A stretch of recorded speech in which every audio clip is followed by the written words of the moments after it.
कोहरा नजर से हम बहिनी दीवाना चल गई नी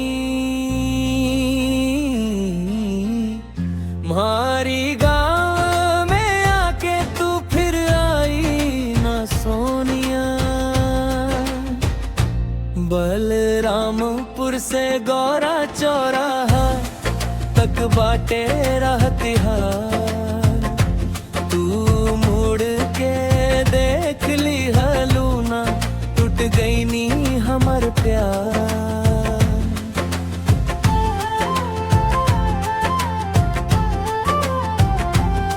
हमारी गांव के गलियन में आजो तोहरे नाम गूंजे, पीपल के छांव तले अधूरी कहानी सूझे।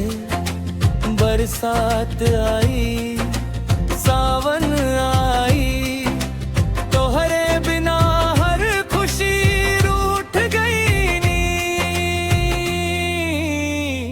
तोहरा नजर से हम बहिनी दीवाना चल गई नी हमारी गाँव में आके तू फिर आई ना सोनिया।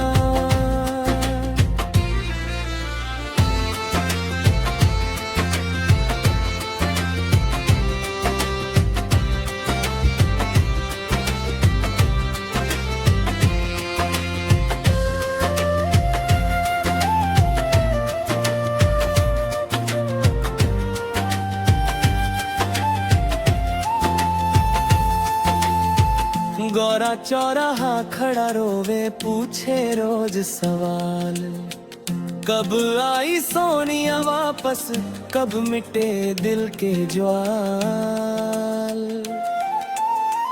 मोबाइल में बंद पड़ी आखिरी तोहरी कॉल, आजो दिल कहे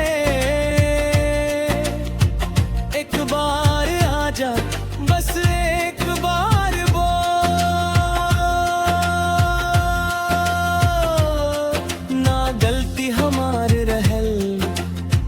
कसूर तोहार लिख रहे जुदाई शायद किस्मत पे मारे। तोहरा नजर से हम बहिनी दीवाना चल गई नी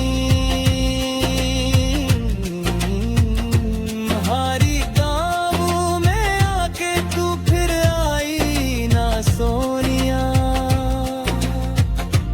बलरामपुर से गौरा चौराहा तक बाटे राह तिहार, आजो बाटे तोहर